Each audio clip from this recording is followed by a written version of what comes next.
오늘 읽은 여호수아서 6장 1절에서 10절의 말씀을 가지고 믿음으로 무너뜨린 여리고라는 제목으로 함께 말씀을 나누려고 합니다. 그리스도인들이 살아가는 데 있어서 가장 뿌리가 되고 근원이 되는 영적 무기가 무엇이겠습니까?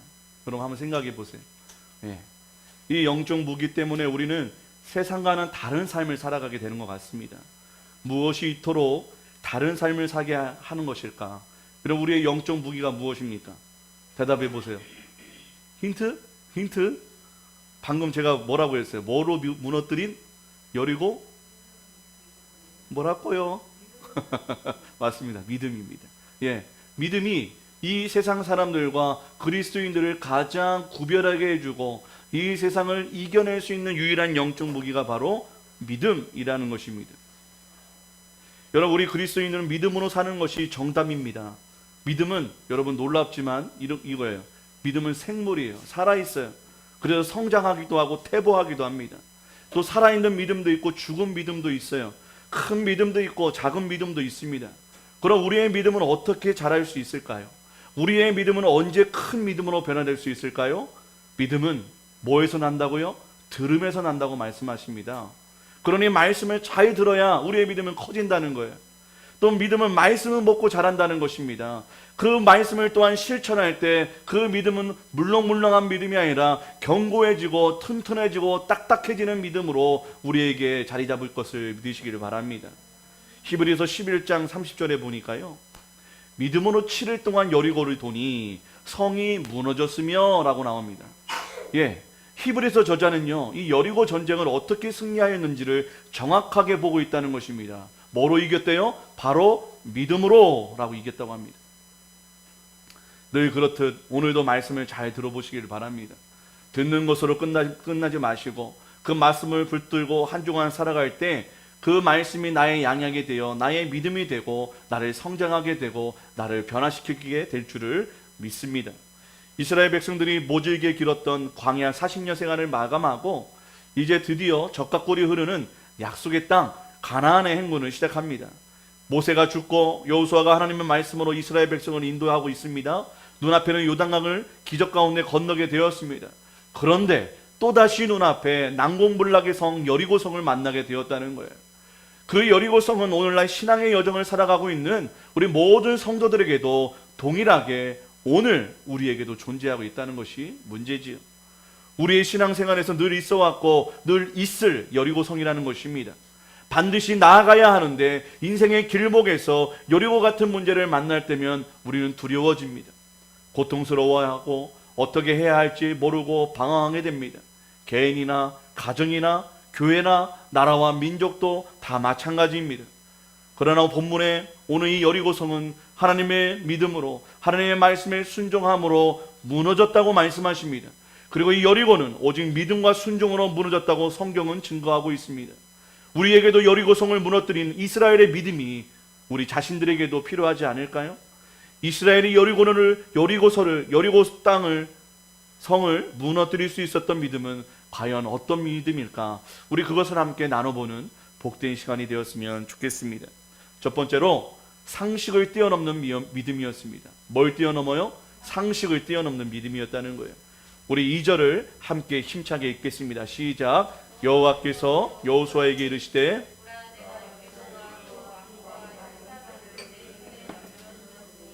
아멘. 여러분, 이스라엘이 이 말씀이 믿겨지는 것이 사실 놀라울 수밖에 없습니다. 왜냐하면 이스라엘의 이 여리고성이 어떤 성인지를 이미 다 알고 있었기 때문이에요. 신명기 1장 28절을 함께 볼까요? 신명기 1장 28절 함께 있습니다. 시작. 우리가 어디로 가랴? 우리의 형제들이 우리를 낙심하게 하여 말하기를 그 백성은 우리보다 장대하며 그 성읍들은 크고 성곽은 하늘에 닿았으며 우리가 또 거기서 아낙 자손을 보았노라 하는도라 하기로. 신명기 3장 5절입니다. 함께 읽을까요? 시작. 그 모든 성읍이 높은 성벽으로 둘러있고 문과 빗장이 있어 견고하며 그 외에 성벽 없는 고을이 심히 많았느니라. 그 성읍, 이 여리고 성은 뭐예요? 크고 성곽은 하늘에 닿았다고 말합니다. 모든 성읍에 높은 성벽이 둘려있고 문과 빗장이 있어 견고하다고 그는 과거로부터 다 알고 있었습니다. 여리고성이 이만큼 대단하다는 걸 알고 있었다는 거예요. 학자들의 연구에 따르면요, 여리고성은 이 두 겹으로 둘러싸여 있습니다. 한 성으로 이렇게 둘러싸여 있는 게 아니라 두 겹으로 둘러싸여 있는데 성벽 위를 두 대의 마차가 동시에 지나갈 수 있을 정도로 넓은 성벽이었다고 합니다.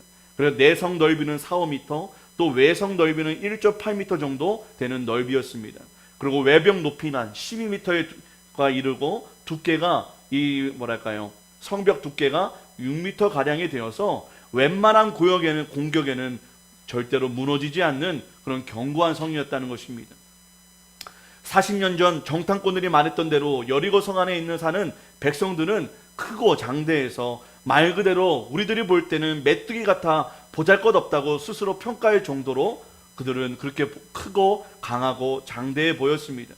그래서 여리고성은 크고 강한 성이라는 것이 현실이었고 팩트였고 기본 상식이었다는 것입니다. 더군다나 여호수아 6장 1절에 보니 여리고는 굳게 닫혔고 출입하는 자가 없더라라고 말합니다. 단순히 성문이 닫힌 것이 아닙니다. 이스라엘 백성들이 보기에는 그 어떤 희망도 보이지 않는 그 성문이야말로 그들에게는 큰 벽이자 큰 두려움이었다는 것을 의미하고 있다는 거예요. 이렇게 눈으로 보고 확인할 때 어떤 생각이 들겠습니까? 계란으로 바위치는 심정이 될 것 같습니다. 도저히 안 될 것이라는 심정이 솔직한 그들의 감정이 아니었을까 상상해 봅니다. 현실이, 팩트가, 상식이, 상황이, 감정이, 이를 종합한 모든 판단이 도저히 싸움이 되지 않는 전쟁이라는 것을 그들도 알고 있었다는 것입니다. 그런데요, 이스라엘 백성들이 여리고성으로 나아갑니다. 그 이유는 하나님이 그들에게 하신 약속을 상황과 환경보다, 내 이성과 상식보다, 내 감정보다 더 신뢰하고 믿는 자들로 그들의 믿음의 여정을 통해 거듭났기 때문입니다. 우리 6장 2절과 5절 함께 읽어볼까요? 6장 2절과 5절 말미인데요, 우리 함께 읽어보도록 하겠습니다. 시작. 여호와께서 여호수아에게 이르시되 보라, 내가 여리고와 아멘. 5절 말미에 그리하면서부터 시작. 그리하면 그 성벽이 무너져 내리니 백성은 각기 앞으로 올라갈지나 하시매. 여러분, 하나님의 약속은 두 가지였어요. 여리고와 그 왕과 용사들은 이스라엘 손에 붙였다는 것과 5절에 여리고성이 무너져 내리리라, 이 두 가지 약속을 주셨습니다. 여기서 내 손에 붙였으리라는 나타티는 과거 완료형이에요.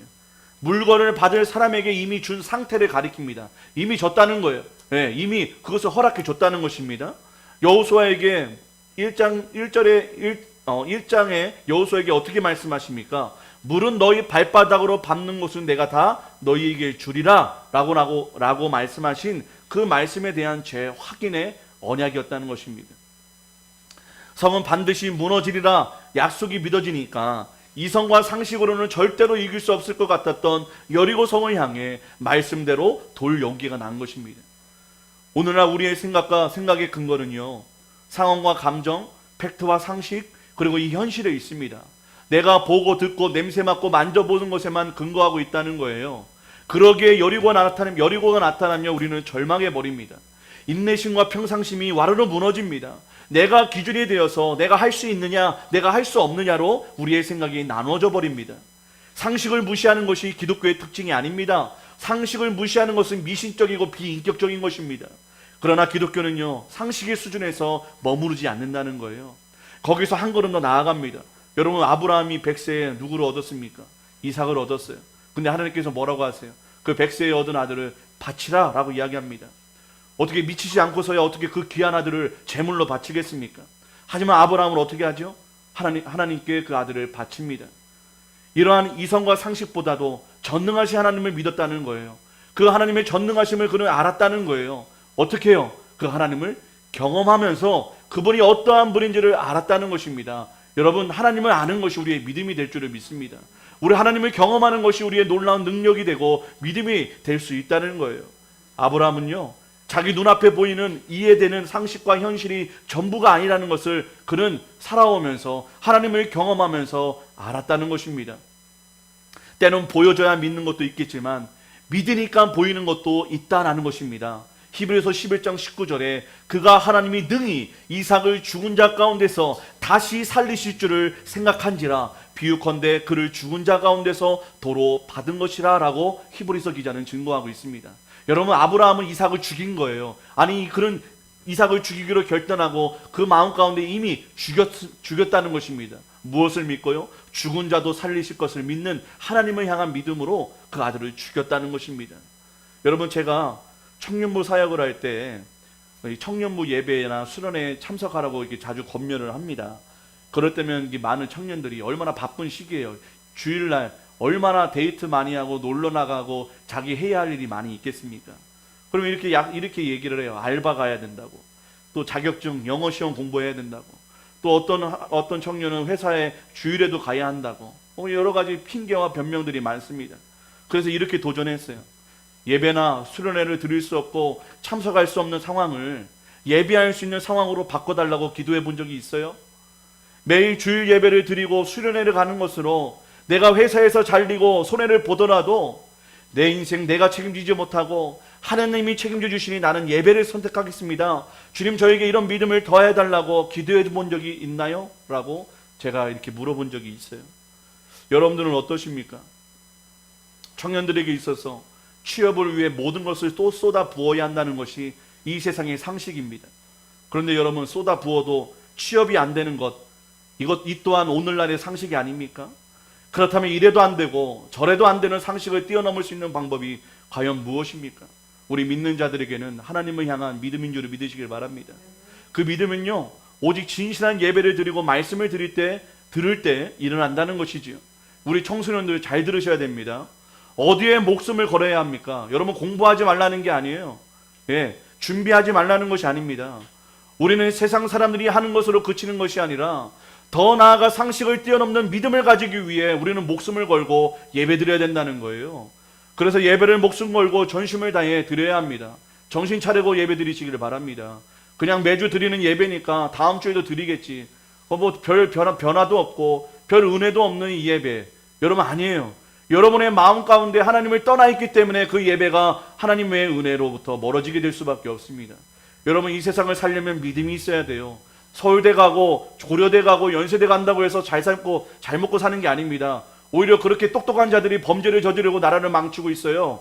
여러분, 믿음이 있어야 좋은 대학 가도 훌륭하게 하나님께 쓰임받을 수 있습니다. 믿음이 없으면 아무리 좋은 대학 나와도 그 인생은 쓸모없는 인생, 이 세상을 더 파괴하는 인생이 될 줄을 여러분 믿으시길 바랍니다.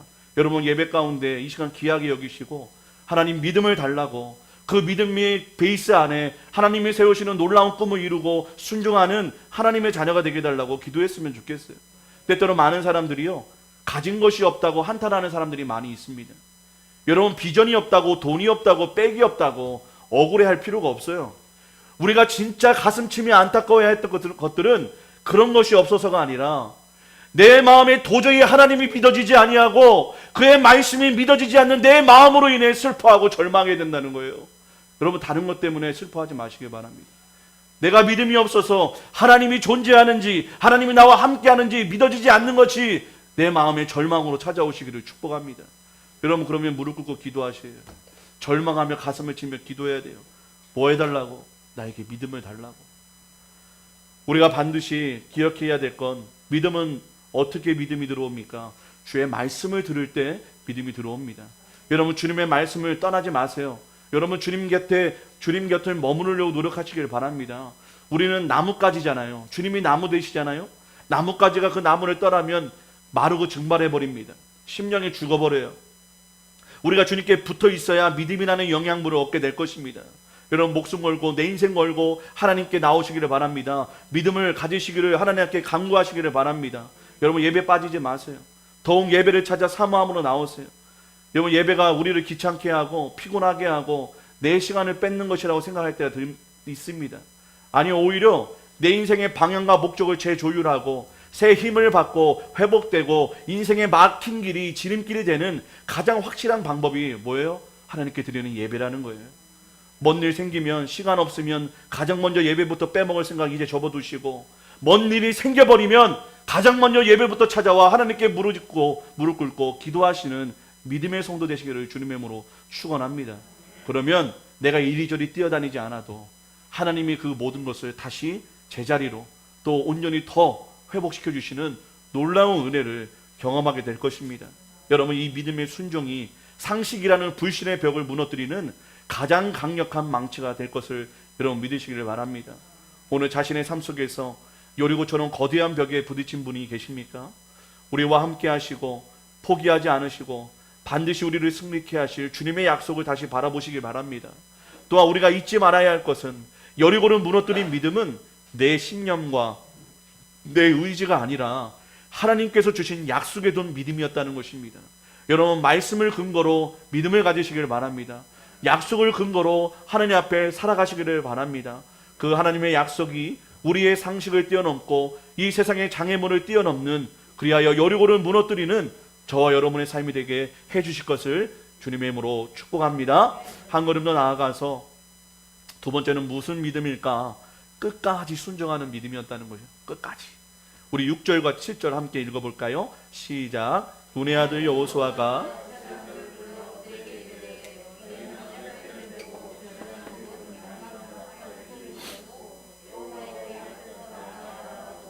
또 백성에게 이르되 나아가서 그 성을 돌되 무정한 자들이 여호와의 궤 앞에서 나아갈지니라 하니라.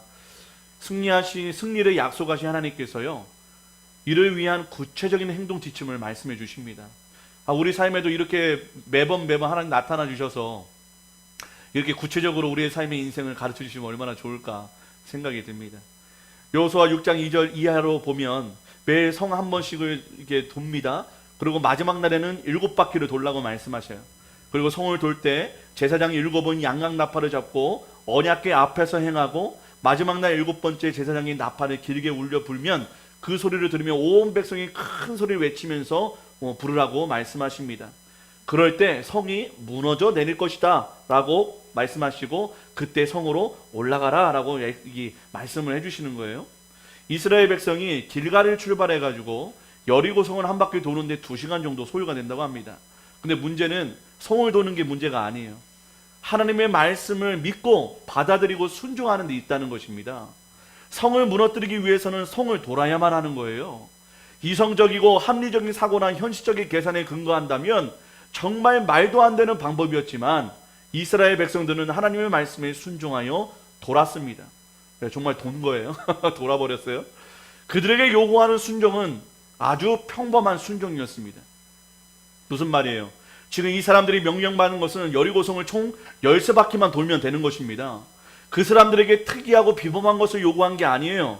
벽돌로 여리고성보다 더 크고 높은 성을 쌓아라. 군사로서 칼과 창과 활을 쏘아라라고 방법을 명하지 않습니다. 날마다 걷던 그 걸음을 주님 앞에 드리라고 말하고 있는 거예요. 평범한 것에 순종하라고 말씀하십니다. 우리들이 생각하기에는 하나님의 큰 능력을 체험하려면 영웅적인 순종을 하거나 특별한 순종을 해야 한다고 생각할 수가 있습니다. 여러분, 제가 목사로서 좀 고백할 게 있는데 제 삶에 있어서 주님 앞에 순종하려 할 때 어떤 커다란 일, 특별한 일을 두고 실패한 경우보다 일상적인 삶에서 훨씬 더 실패한 경우가 많이 있습니다. 매일매일 청소하는 것보다는 한 번에 대청소하기를 좋아하는 것처럼 오히려 한 번에 큰 순종을 하러 가는 게 쉬울 것 같아요. 하지만 우리 삶에 크고 대단한 순종은 그리 많지 않은 것 같습니다. 매일매일 찾아오는 작은 순종과 평범하지만 내 고집과 의지를 꺾어야 할 일들이 더 많이 우리 삶을 찾아온다는 거예요. 근데 그것에 우리가 매일 집니다. 그 작은 순종이 져요. 하지만 그 작은 순종을 통해 하나님은 역사하시고 큰 일을 이루시는 것을 여러분 기억하셨으면 좋겠습니다. 우리의 너무나 작고 초라한 모습이지만 우리의 진실한 삶을 들을 때 주님의 능력이 나타납니다. 여러분, 오병이어의 기적을 보십시오. 매일 먹는 어린아이의 평범한 도시락이었습니다. 그러나 거기에서 주님의 역사가 일어났어요. 여러분, 100억 성전을 건축하기 위한 100억 성전을 건축하는 것을 내 눈앞에 보여주기를 원하십니까? 그렇다면 매주 10,000원씩이라도 건축원금을 드리세요. 그게 순종입니다. 그게 하나님의 약속에 대한 믿음의 행동입니다. 1만 성도를 꿈꾸십니까? 그러면 매일, 매월, 매년 한 명만이라도 전도해 보시기를 바랍니다. 그럼 억대의 11조를 드리기 원하세요? 그럼 지금부터라도 내 작은 월급에서 11조를 떼어 기쁨으로 드리시기를 바랍니다. 이 작은 믿음의 행위가 하나님의 역사를 이루는 무대가 될 것입니다. 그러니 평범한 일상 속에서 하나님의 말씀을 순종하기를 힘쓰시길 바랍니다. 엄청나고 큰 일에 순종할 것이 아니에요. 작은 일에 순종하시기를 바랍니다. 작은 것에 충성된 자가 큰 일에도 충성된다 말씀하시기 때문입니다. 개그맨 박명숙 씨가 이런 말을 했어요. 티끌 모아 티끌밖에 안 된다고. 예, 그 말이 맞는 것 같아요. 하지만 믿음의 티끌을 모으면 기적의 태산이 세워질 줄을 저는 믿습니다. 또한 여기에서 순종하는 믿음의 특징이 한 가지 더 나오는데요. 그들은 끝까지 순종했다는 거예요. 끝까지. 여러분 열왕기하 5장 10절에서 14절의 말씀을 함께 읽고 말씀을 계속해서 보겠습니다. 함께 읽어볼까요? 시작. 엘리사가 사자를 그에게 보내 이르되 너는 가서 요단강에 몸을 7번 씻으라. 내 살이 회복되어 깨끗하리라 하는지라.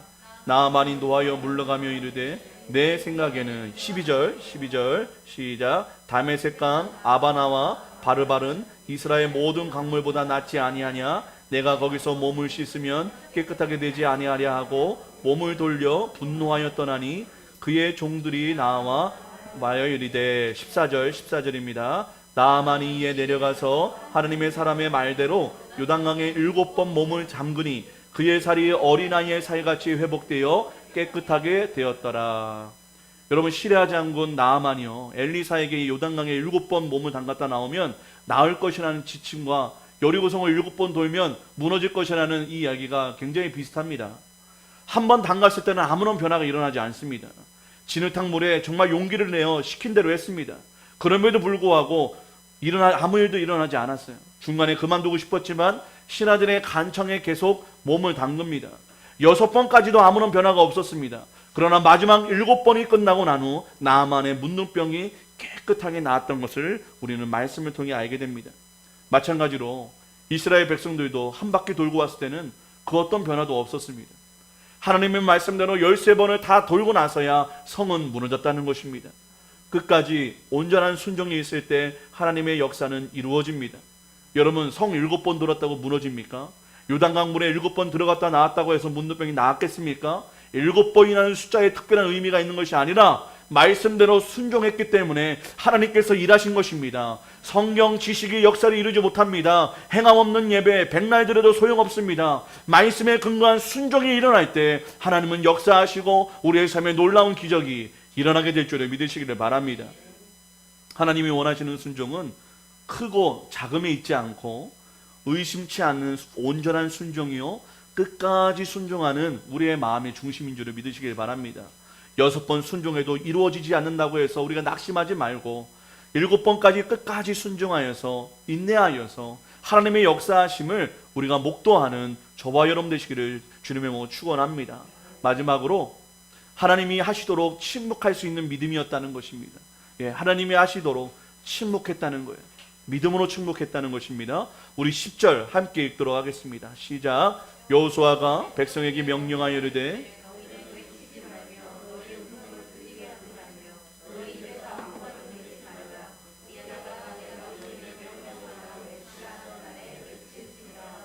아멘. 여러분 어느 공장에서 일하는 남자가 있었대요. 어느 날 그는 이 톱밥에 쌓여있는 곳에서 아주 비싼 시계를 잃어버렸습니다. 그래서 그는 동료와 함께 2시간 이상 시계를 찾아다녔는데 결국 못 찾았어요. 근데 점심 먹으려고 나갔다 왔는데 어떤 한 소년이 자신의 그 값비싼 시계를 차고 있는 걸 발견했다는 것입니다. 그래서 물었어요. 야 꼬마야, 그 시계를 어디서 찾았니? 라고 물어보니까 제가 톱밥 위에 앉아있는데 시계 소리가 째깍째깍 하고 들렸어요 라고 이야기했다고 합니다. 사랑하는 여러분, 우리도 정말 귀한 것을 찾기 원한다면 좀 조용하게 침묵해 볼 필요가 있습니다. 아니 반드시 수많은 말을 하고 세상의 소리를 듣기보다 침묵해야 합니다. 토마스 칼라일이라는 사람이 이런 말을 했다고 합니다. 언어는 위대하다. 그러나 침묵은 더욱 위대하다. 왜 이런 말을 했는지 이스라엘 백성들의 침묵을 통해 우리는 알게 됩니다. 이스라엘 백성들이요 여리고를 7일에 걸쳐서 13번을 도는 동안 지켜야 할 독특한 명령이 있었습니다. 우리가 바로 읽었던 것처럼 바로 아무 말도 내지 말고 명할 때 외치라는 명령이었다는 거예요. 침묵하라는 것이었습니다. 왜 여호수아는 이스라엘 백성에게 침묵하라고 했을까? 아무리 큰 기적과 하나님의 놀라운 도우심을 경험해도 믿음이 금방 식어지는 이 민족이었기 때문이라는 거예요. 무슨 말이냐? 하나님의 놀라운 역사와 기적을 경험해도 금방 불평불만하고 조금만 어려워도 마음의 시험이 들어서 하나님을 원망하고 불평하고 믿음 없는 말을 하는 민족이었다는 것입니다. 또다시 이스라엘 백성들은 자기 입장에서 만약에 돌면서 만약에 침묵하라는 명령이 없었다면 오래전부터 가지고 있었던 습관처럼 투덜대고 불평과 원망과 의심의 입술이 튀어나왔을 것입니다. 왜냐하면 이것이 그들의 본성이요 우리의 본성이기 때문입니다. 여러분, 민수기 14장 28절에 불평하는 소리 때문에 하나님께서 어떻게 하시는지를 여러분 기억해 보시기를 바랍니다. 민수기 14장 28절인데요 함께 읽습니다. 시작. 여호와의 말씀에 나의 삶을 가리켜 두고 맹세하노라. 너희 말이 내 귀에 들린 대로 내가 너희에게 행하리니. 여러분, 40세 이상의 모든 사람들은 원망과 불평으로 광야 땅에서 다 죽어버렸습니다. 아니, 하나님이 죽여버리셨어요. 원망과 불평을 통해서. 내가 너희들이 한 대로 말한 대로 그대로 하게 해줄 거야 라고 하나님께서 그들을 징벌하셨다는 것입니다. 여호수아는 그거를 기억하고 있었던 것 같아요. 그래서 어떠한 일이든 불평과 불만에 특화된 백성들의 특징을 잘 알고 있었기 때문에 이 이스라엘 백성들에게 침묵하라고 명령합니다. 여리고를 무너뜨린 이 사건에는 불평이나 원망의 말이 단 한마디도 나오지 않습니다. 현실과 하나님 명령 사이에 이해되지 않을 때 누구든지 다음과 같은 말을 할 수 있지 않을까요? 야, 이렇게 돈다고 정말 무너질까? 이게 돈다고 되겠어? 이 성의 약점을 찾고 그 공략을 찾아야지 매일 이렇게 성 돈다고 과연 무너질까? 안 될 거야. 되겠어? 여러분, 이런 말이 얼마나 설득력이 있는지 아십니까? 왜냐하면 현실에 근거한 말이기 때문입니다. 그러나 믿음에서 나온 말은 아닙니다. 그럼에도 불구하고 이런 말은 공동체를 파괴하는 아주 강력한 힘이 있다는 것입니다. 그러다 보니 한두 사람의 불평과 원망이 전염되어서 하나님의 약속이 아닌 사단의 거짓과 의심으로 그 공동체와 개인들이 마음이 가득하게 된다는 것입니다. 그 결과는 뭡니까? 개인뿐만 아니라 믿음의 공동체의 실패와 패배로 전락하게 된다는 것입니다. 하지만 믿음의 침묵은요, 하나님의 음성을 잘 듣게 합니다. 그리고 하나님의 뜻에 집중하여 공동체가 한 마음 한 몸 되게 한다는 것입니다. 나아가 내 말이 아닌 하나님을 신뢰하는 싸움을 통해 우리는 영적으로 성장하게 되는 것입니다. 그렇게 여호수아는요, 하나님의 음성을 잘 듣게 하기 위해 그들에게 침묵을 명령합니다. 침묵은 우리의 영적 분별력을 갖게 해줍니다. 침묵은 나의 기대와 바램, 욕망의 소리를 잠재우고 나를 향하신 하나님의 세미한 음성을 듣게 해줍니다. 최근에 우리의 입술을 통해 쏟아낸 말들을 살펴보십시오. 그 말 중에 믿음의 말, 은혜의 말, 긍정의 말, 위로의 말, 감사의 말이 있었나요? 아니면 분노와 원망과 불평과 짜증스러운 악한 말들로 가득하지 않으셨나요? 또 내가 듣고 말한 소리는 무엇입니까? 한 주간 살면서 하나님과 동행하며 그분의 음성을 들으려고 했던 그 순간이 있으셨습니까? 주변 사람들의 말을 듣고 내 마음이 녹았습니까? 아니면 하나님의 음성으로 더 담대해지셨습니까? 하나님 없이 사는 자들처럼 불신의 마음으로 불평과 불만이 가득한 소리들로 내 마음이 가득했는지, 아니면 여러분의 대화와 생각 속에 하나님의 약속을 신뢰하는 입술의 고백들로 가득했었는지 한번 돌아보시기를 바랍니다. 여러분, 무엇을 듣고 계십니까? 무엇을 말하고 살고 계십니까? 이스라엘 백성들은 침묵 중에 걸어가면서 무엇을 묵상했을까요?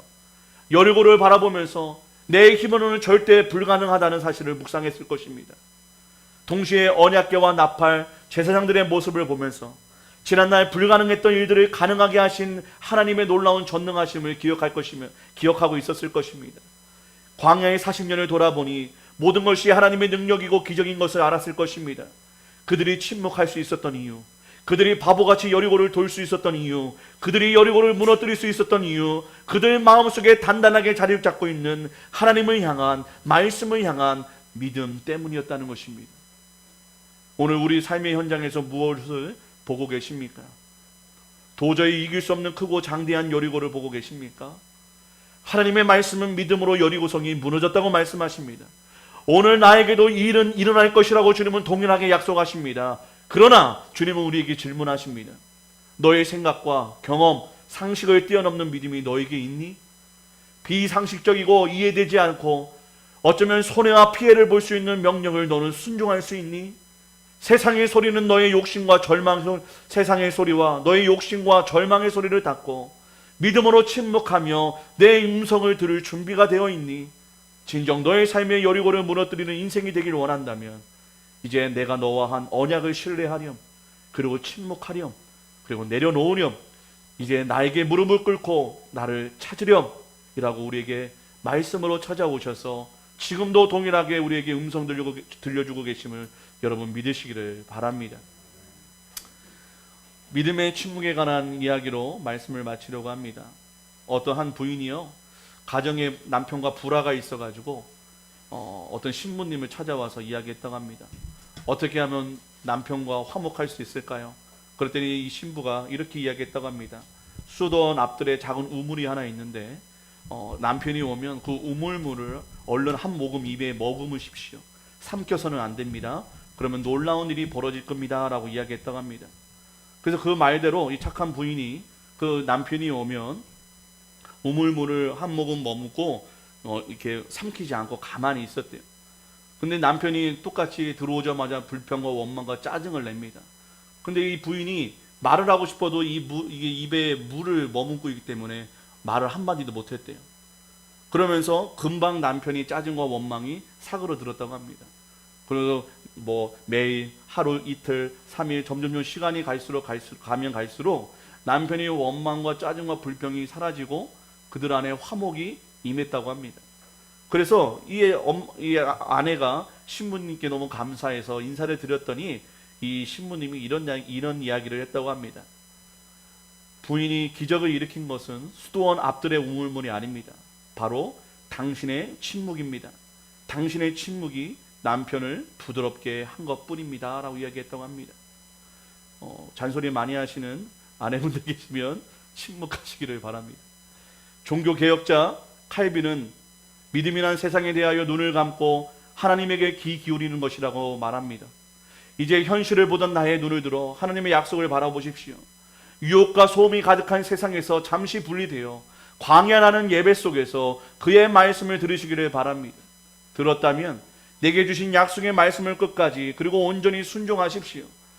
그리고 침묵하며 내 불신의 소리, 원망과 불평의 소리가 아닌 지금까지 나를 인도하신 주님을 감사함으로 또 신뢰함으로 끝까지 순종하는 싸움을 하시기를 바랍니다.